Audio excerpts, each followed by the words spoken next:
do that. Just, I think I'll give you 5 minutes and you can go back from the present time through when you got up this morning, backwards. So you can start.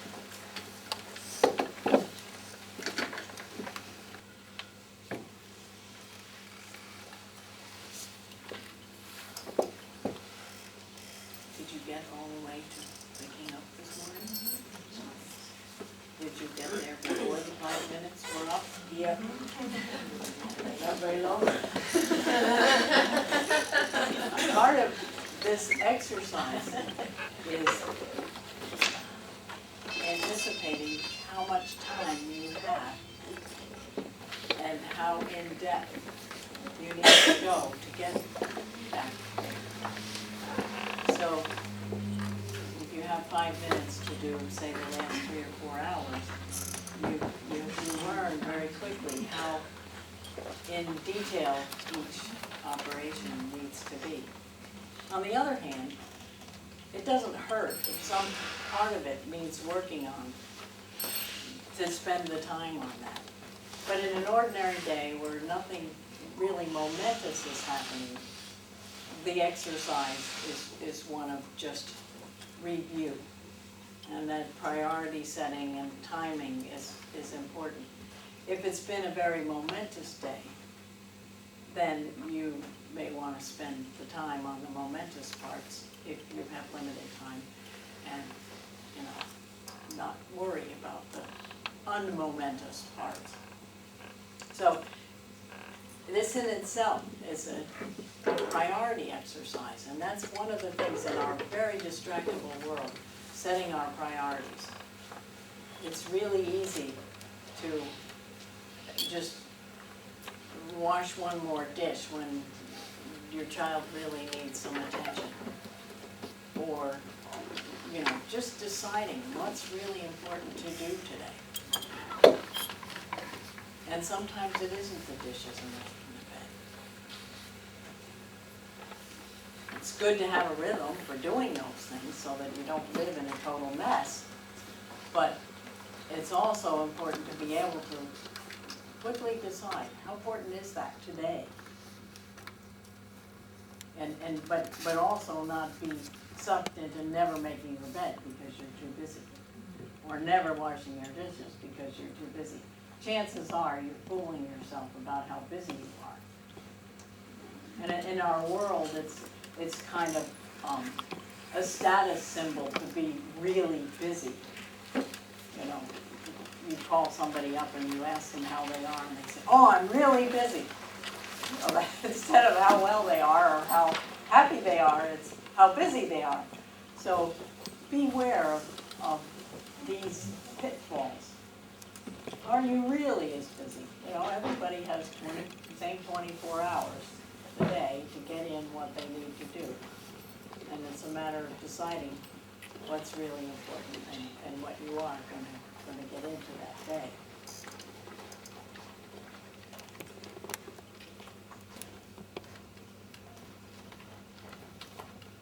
Okay.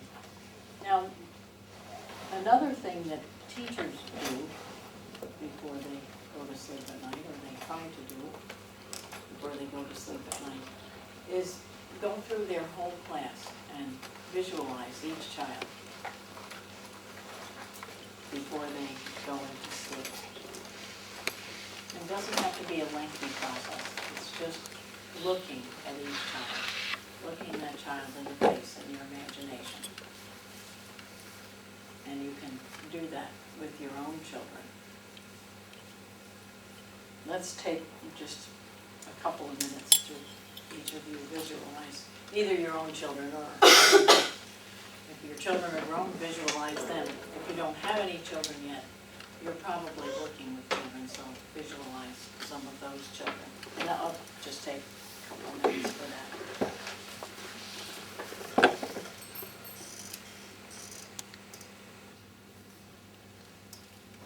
And that doesn't take very long, but it's very much worth doing.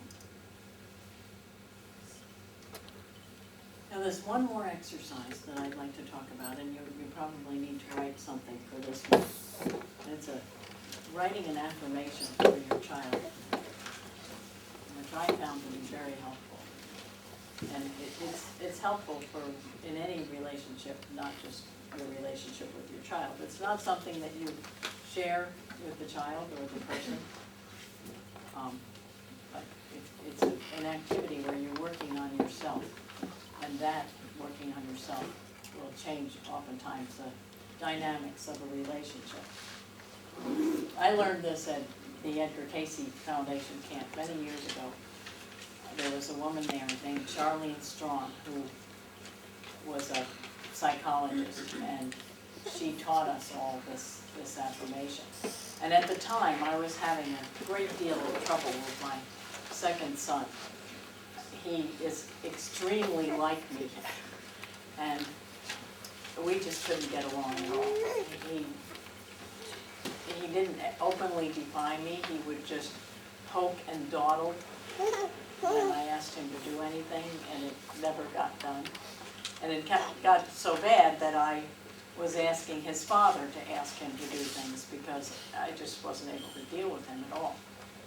You know, he didn't do what I wanted him to do, and I would get frustrated and angry, and he'd get frustrated and angry, and it just wasn't working. And when I learned this affirmation and started working on that, our relationship improved immensely.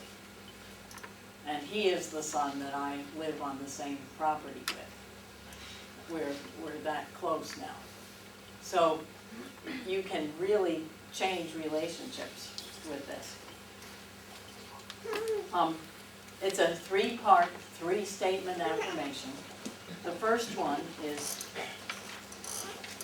the name of the child, is a child of God, or however you envision your own relationship with the Creator or the universe or whatever.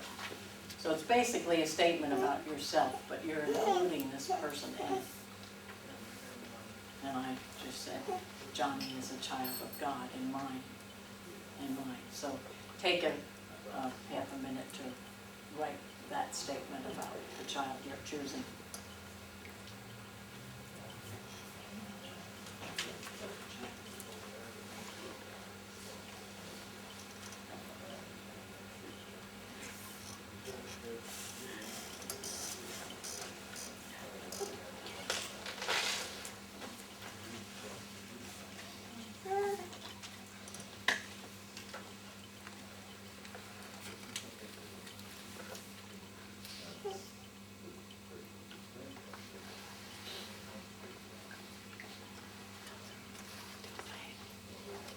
The second statement is a positive statement about the problem resolved.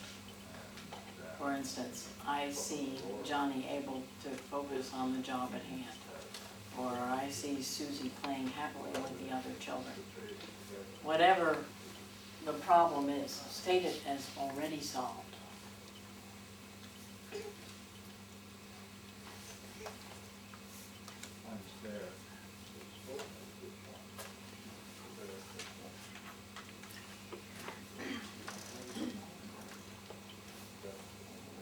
And the third statement is, I am thankful for whatever special thing this child has, special gift or talent. I am thankful for Johnny's wonderful kindness to animals, creativity, loving spirit, cheerfulness, liveliness, enthusiasm. You can always find something about the person that's positive.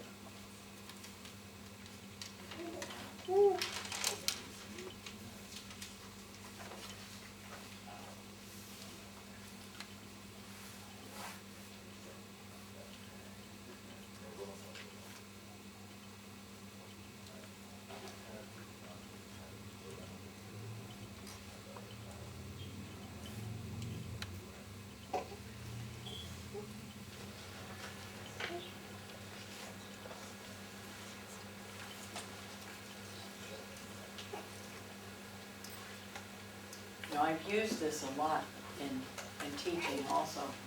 I had a preschool childcare in Breckenridge, Colorado for several years. And we would have children who really had difficulties. They had been in daycare, many of them, from the time they were a week or two old, and many of them had a lot of issues. And the teachers and I at our teacher meetings would make up an affirmation for the children we were having difficulty with. And we had a bathroom that only we used, and we post these right across from the toilet, so whenever we sat down there, we were reminded of the affirmation about our most difficult children at the time. And we also, if we were having an interaction with the child and feeling frustrated and feeling if we were losing it, we would be able to ask somebody else to take over and just go in there and look at that for a minute before we came back to deal with the child again. So it was very, very helpful, sometimes with extremely difficult children. And I think you'll find it helpful. If you can set the example of a rhythmic, meaningful life, as a growing human being yourself, and keeping the lines of communication open with your children, you'll suddenly find yourself having a 16 or 17-year-old best friend for life. Your children oftentimes will grow up to be your best friends. And it's those of you who have grown children and have experienced this know what I'm talking about. It's something that you can't possibly visualize when your children are really little, but it does happen, and it can happen. Okay, I'm going to quickly move on to your environment and creating an environment.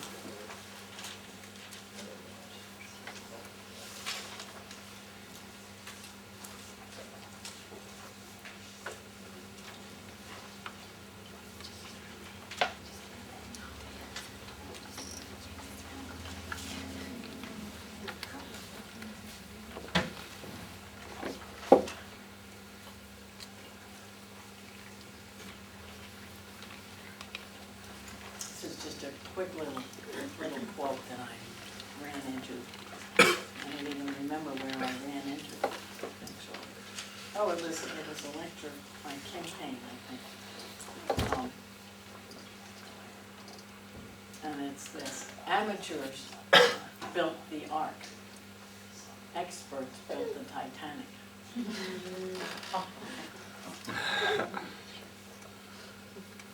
So that tells you something about being an amateur teacher or parent, and the power that you have to make things work.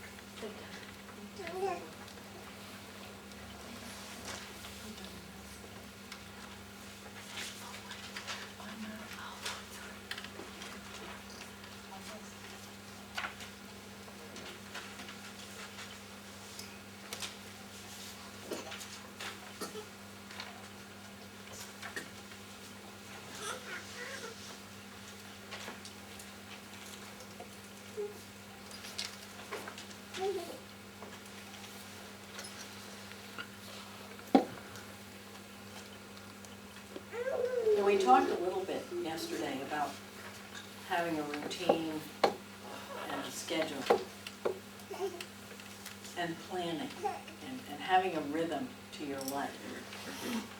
And it's that rhythm that gives you the time to do the exercises we talked about earlier, and the ability to set priorities and really realize what is important about your life.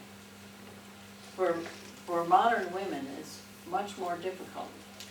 When my mother was raising children, and even the first several years I was raising children, I didn't have a second car. my husband took the car to work, and I was there without a car. So I couldn't just jump in the car and go get some groceries on a whim. I had to shop once a week and plan ahead to do that. And it really gave me a huge amount of time that I sorely missed when I got a car. And yet, our modern society, really, the way we live far out, away from the centers of town, we want to take our children to activities that they really need, we need a car. But there again, that car is a tool, and it needs, the use of it needs to be planned. So that you're not always just jumping in the car because you need a thing of cream or something. You know, do without the cream. Come up with something else instead. It's that kind of thing that allows you to interrupt yourself. Having children and the interruptions that children bring puts you in the habit of being interrupted, and so you begin to interrupt yourself. And interruption becomes a way of life.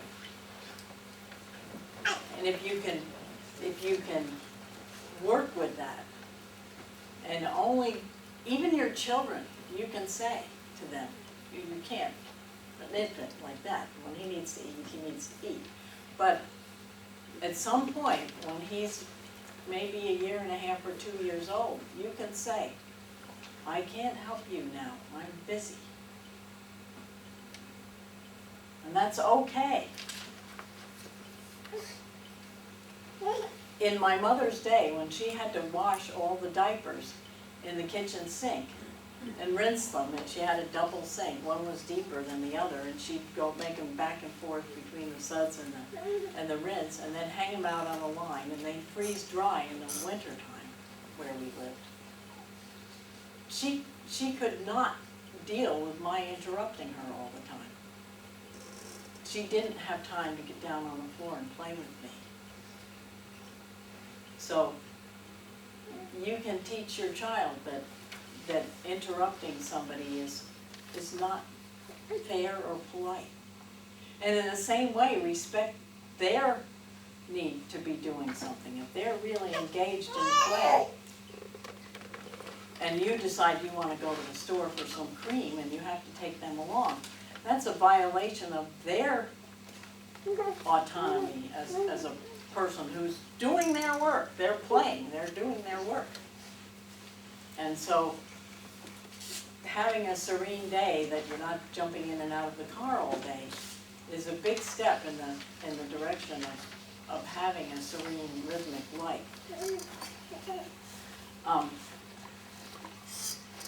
So it doesn't have to be a schedule, a minute-by-minute schedule, but have points in the day that are touchstones. Oftentimes, meal times are a good place to start. If you keep those at about the same time, you can work with it. Now, another thing that's often hard for people is that people who work, fathers who work, have a much more varied schedule